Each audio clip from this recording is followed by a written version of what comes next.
The NWA World Title basically gave birth to pretty much every major world title in pro wrestling history.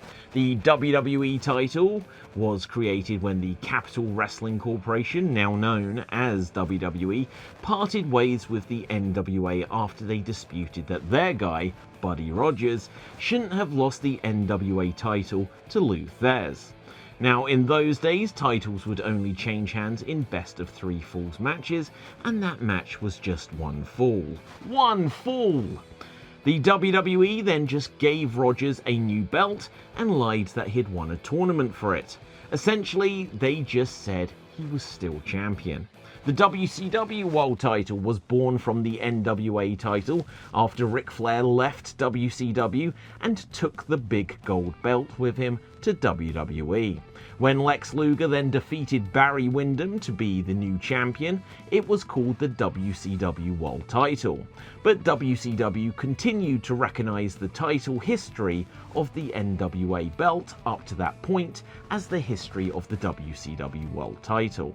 They later got the big gold belt back and first recognised it as the NWA title, but then when WCW fell out with the NWA, it was renamed to the WCW International World Heavyweight Championship.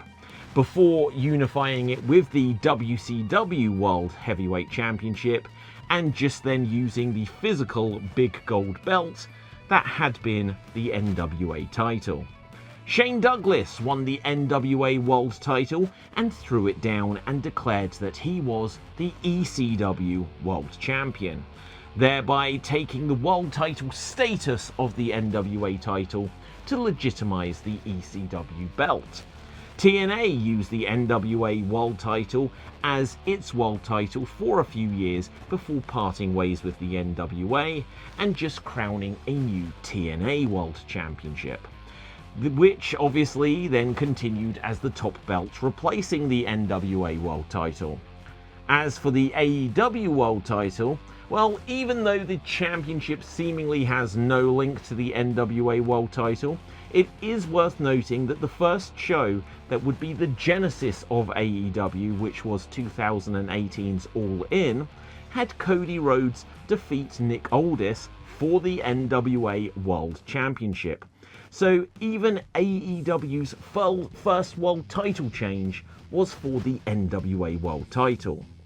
Oh, and both the current WWE World Heavyweight Championship and the previous WWE World Heavyweight Championship are modelled after the big gold belt, formerly known as the NWA World Championship.